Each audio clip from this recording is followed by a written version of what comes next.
নামাজ পড়তেছে বিয়ের রাতে মারা গেল যে নারী। আজ তার বিয়ে। মহা ধুমধামে চলছে সব আয়োজন, চারদিকে উৎসব। মাগরিব নামাজের পর তাকে মেকআপ দেয়া হলো, সুন্দর সাদা বিয়ের পোশাক পরানো হলো। এই করতে করতে এশার আজান হলো। তখন তার মনে পড়ল তার অজু নষ্ট হয়ে গেছে। সে তার মাকে বিষয়টা জানালো। মা, আমি অজু করে এশার নামাজ পড়তে চাই। তার মা এতে বিস্মিত হলেন। তুমি কি পাগল হয়ে গেছ? দেখছো না সবাই তোমার অপেক্ষা করছে? তোমার মেকআপের কি হবে? পানিতে তো সব ধুয়ে যাবে। তখন তিনি বললেন, আমি তোমার মা। আমি নির্দেশ দিচ্ছি, তুমি এখন নামাজ পড়বে না। তুমি যদি এখন অজু কর, তবে আমি কষ্ট পাব। মেয়ে জবাব দিল, নামাজ না পড়ে আমি এখান থেকে যাব না। মা, তুমি জান, নামাজের মাফ নেই।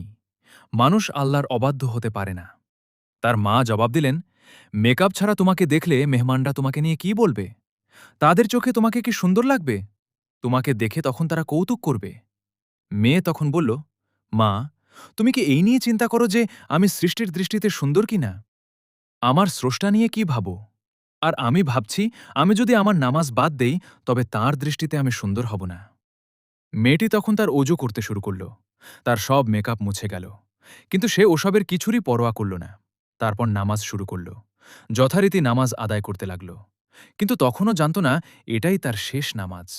হ্যাঁ, সে যখন সিজদায় গেল, তখনই তার রূহ বের হয়ে গেল। নামাজ পড়তে দৃঢ়প্রতিজ্ঞ এক মুসলিম নারী তার প্রভুর কাছে চলে গেলেন তার সামনে সিজদায় থেকে। তিনি নামাজকেই সবচেয়ে বেশি গুরুত্ব দিতেন। মেয়েটি চেয়েছিলেন তার রবের কাছাকাছি হতে, আর নামাজেই রবের সবচেয়ে কাছাকাছি হওয়া যায়।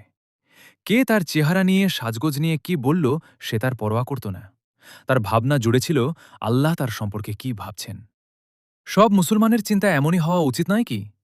এই সত্য কাহিনীটি বলেছেন শেখ আব্দুল মহসিন আল আহমদ। ঘটনাটি ঘটেছে সৌদি আরবের রাজধানীর আভায়। তবে তিনি মেয়েটি বা তার পরিবারের পরিচয় প্রকাশ করেননি।